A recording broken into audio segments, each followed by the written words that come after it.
富士山の下に地底人がいるんですか？宇宙船はあるんですか？富士山の近くにいます。今日は、トランプさんがグリーンランド取得へね、向けて、なんかすごい意欲的になってるっていう、でこの間少し前の動画でお父さんが言ってたじゃないですか、このグリーンランドの裏事情の方ね。はい、そうなんですけど、そこ私たち結構宇宙人の話好きじゃないですか。そうそうそう。だから絶対あるんだよ。そこに口がグリーンランドに口が口があるんんですか？入り口？入り口。はい。ね。そこからこんにちはって地底人に会いに行くわけじゃん。こんにちは。こんにちは。多分なんか絶対記者会見絶対今年あるよって言ったでしょ。ね、言ってるからね。私はすごい待ち遠しいのよ。私も待ち遠しい。本当？どんなね、そうだよね。すごい。あれは絶対やってほしいし、あれ始まったらなんか世界が変わると思う。いや、そうだね。結局ね、お父さんとお母さんがね、宇宙人が待ち遠しいっていう理由が一個あるんですよ。はい。それは私たちは宇宙人に会ったからなの。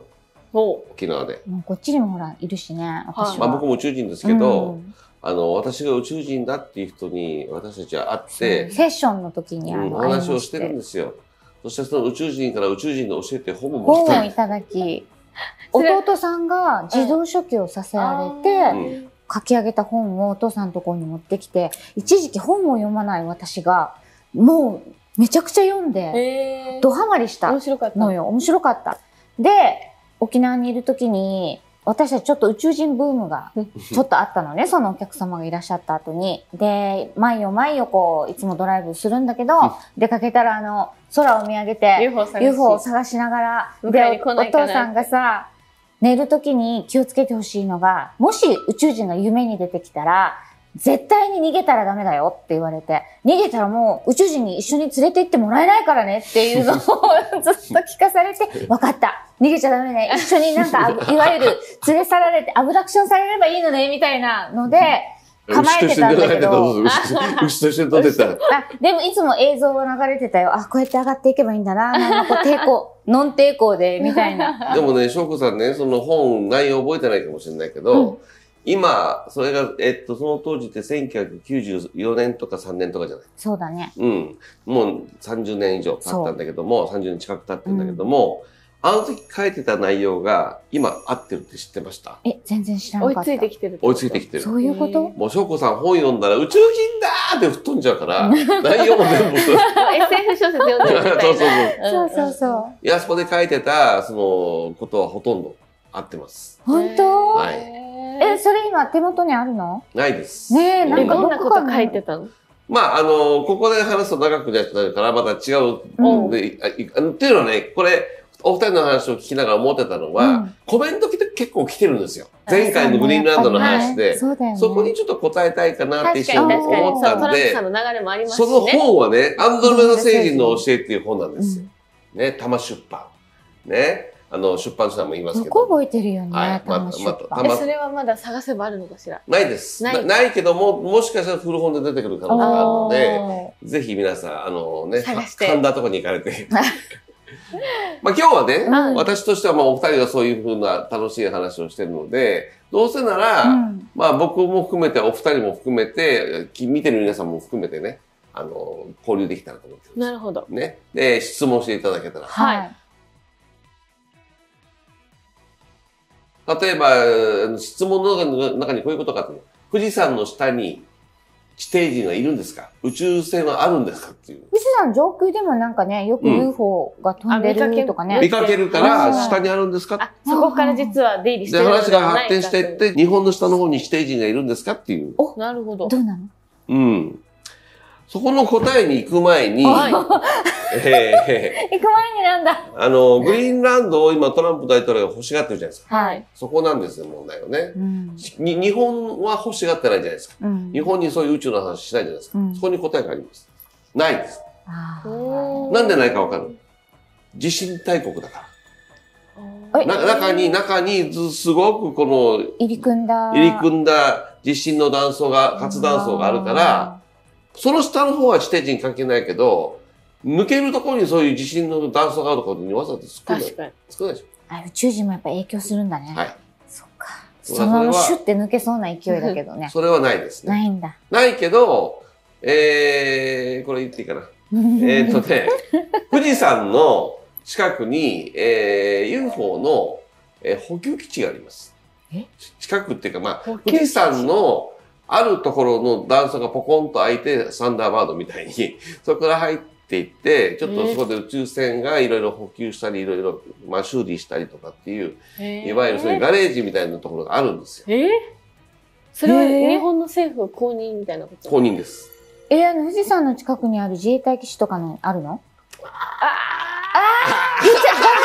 言っちゃった皆さん空耳です。謎のね。謎の練習基地みたいな。まあまあ、だからそういう話をすると自衛隊も全部絡んでることが、それそうだよね。ピーかもしれない。まあでも妄想ですよ。妄想です、妄想。政府が分かってるってことは自衛隊も分かってますから。わいずれにしても、簡単に一般人が入らないところに、宇宙船の、まあ、飛び回っててもやっぱ壊れたら壊れちゃう。ちょっとね、休む場所とか。あ、そっか、3次元に対応するから、やっぱり3次元で修理が必要なんだ。3次元のものです、全部。基本的には。3次元のものが、現在の3次元の技術じゃない形で作られてるわけです。作ってるのは全部3次元で作ってます。宇宙人が作ってないですよ。地球人が作ってるの、宇宙船は。だからエリア50度があるんだ。そうそうそう。それはそうでしょ。ただ、そこに使うための技術とか宇宙技術とか生産技術は、自分たちじゃないんですよ。乗組員もあちらの方が乗ってる。いや、地球人も乗ってるし、地底人も乗ってるし、それはもうみんな交流してます。何チームがあるってことじゃん。ありますよ。あるから、いろいろなその先進技術が入ってくるわけでしょ。だって AI 技術なんていうのは、とても私たちが作れないですよ。じゃあ、日本のパイロットとかしてた人とかは結構そっちに引き込まれやすかった日本人はいないです。いない。いないです。妄想ですよ。アメリカの、いわゆる US のトップガンの人たちとか、そういう人たちは可能性あるでしょうね。運転技術が上手くないと。そうだよね。操縦技術が良くないといけないんで、そういう人たちは行ったりしますね。またね、あまり、NSA って聞いたことある？アメリカの。あるんですよ、NSA ってね。そういうところの人たちが多いかもしれないね。だんだん具体的になり始めてきたけど。NSA 調べて。皆さんね。国家安全保障局です。やばいね。だからそういう安全を守るところがやっぱりそういうところでやってたりするでしょ。じゃあ、日本のこの補給基地は富士山のそこだけ？いや、他には阿蘇の方にもあるし。じゃあ沖縄の嘉手納基地とかは？嘉手納基地はないです。ないんだ。あれは軍事基地なんで。UFO の基地としてあるのは、まあ、いわゆる自衛隊駐屯地というのは、富良野とか。ここにも昔あったっていう話は聞きますね。今はないみたいですね。そう。すごいね。だから三沢とかね。そういうところはもう含めて全部ありますよね。だから三沢上空とか、富士山上空を見られるのはそういうことだと思うんですね。じゃあご近所にそういう基地がある人たちって結構な確率で見ることできるかもしれないんだ。見てると思いますね。ただ、高速で飛んだりするじゃないですか。だからやっぱり一瞬、飛び上がる瞬間だけ見られたい。そっか。飛んでるのはまあ見られない。ですよね。すごいね。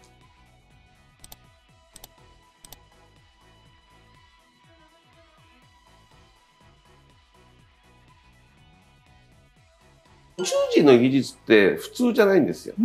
でなおかつ、そうだな、いきなり宇宙人の技術をこう持ってきたところで、地球人ができないじゃないですか。応用が効かないんだね。ここまでじゃあ発展させたら、この先はじゃあ、宇宙人がじゃあ技術を上げて、もうちょっと発展させたらみたいな感じでいくんです。今で言うとね、NVIDIA って聞いたことある会社ね。NVIDIA が何がすごいかっていうと、私たちが使ってるコンピューターって CPU っていうのを使う。わかる？ CPU って。CPU って何かっていうと、要は演算機の脳です、人間でいう。演算機の中にコアっていうものがあるんですよ。コア聞いたことある。16コアとか。であれって人のことを言ってて、中心を言うんだけど、要はこの人が、1コアの人が1コアの力でいろいろ動いて、コンピューターを動かすってこと。例えば、キーボードを打った時に、これがエクセルなのか、それとも動画編集なのか、もしくは音声編集全然違うじゃない、それを瞬時にこのコアが判断して、画面に映す。映しながらもメモリで一回ちょっと隠すとかって、そういうこと、ややこしいことをするの CPU って言うんですよ。これは30年前に宇宙人がくれた技術を発展させたのよ。いわゆるNEC とか、日本でいう NEC とかね、インテルとか。で、そこから今度は NVIDIA になった時から次何したかというと、CPU は、この CPU だけですごいんだけど、いろんな例えばことをコンピューターにさせないで、映像だけやりましょう。音声だけやりましょうってコンピューター今分け始めてるじゃん。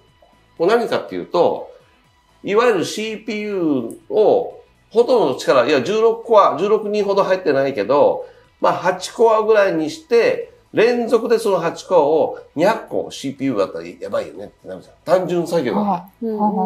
めちゃくちゃ速くなる。いわゆる具体的に言うと画面がこう自然に動くとか、映像的に綺麗に動くとかって、あれ GPU って言うんですよ。これをまあ NVIDIA の技術なんですけど、これは宇宙人ですね。へー。そう。で、それに対してこの中国が、また違う NVIDIA が作ったその GPU に対して、いや、こうでしょっていうのを出してきてるんだよ。これは、悪い宇宙人が持ってきた技術。こういう風に戦い合うんですよ。へー。強いて言えばね。すごいね。で、そういうのも全部含めた上で、いい宇宙人、悪い宇宙人の戦いがあったり、意見の取り合いがあったりとかするよ。だから NVIDIA あんなに株価が上がるの？ NVIDIA は、もうこれから下がることは絶対ないです。株を買う方々が僕の話を聞いて買わないでね。影響されないんだよ。ただ、NVIDIA は下がらない。なぜかというと、GPU 技術っていうのは、教育の現場でも、開発の現場でももう使われてるんですよ。だから、これが基本になって、コンピューター上積みですから、全部。技術は。GPU をなくして違うものを持ってくるってことは、一からやり直すってことだから、ないです。じゃあもう相当数が導入されてるわけだから。NVIDIA は今後いろんなことをやっていくと思いますよ。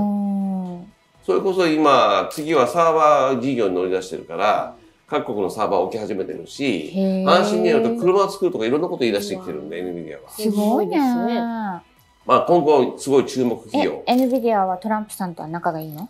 まあアメリカの企業なんで、もちろんいいし、NVIDIA が今回ちょっと株下がったんですよ。そこに対してやっぱりトランプはすぐ即座に台湾に関税かけるぞって脅しかけてましたんで、まあそれは NVIDIA を守ろうっていう考え方はトランプはあるでしょうね。台湾の半導体とっていうことでね。まあもともとアメリカが作ったんだって言いがかりをつけて、それはアメリカのもんだろうみたいなことを言ってはいたね。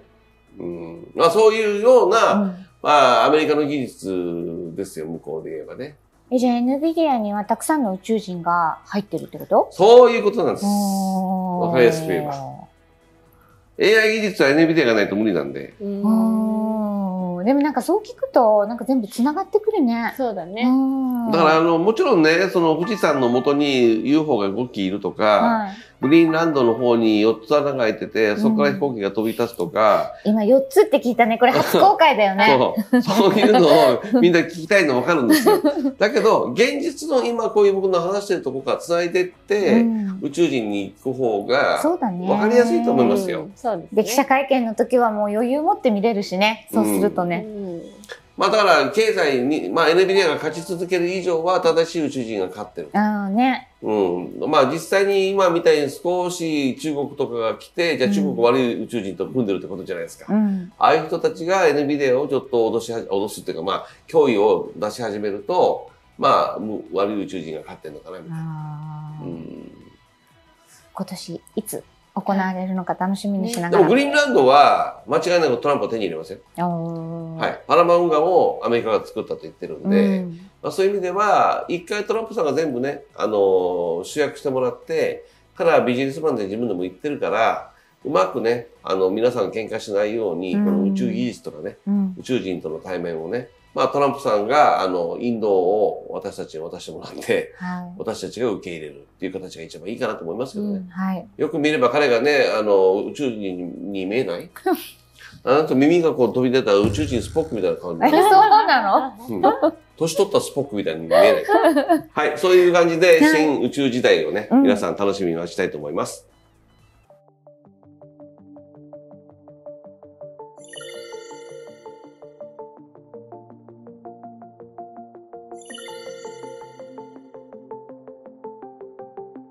Close your eyes.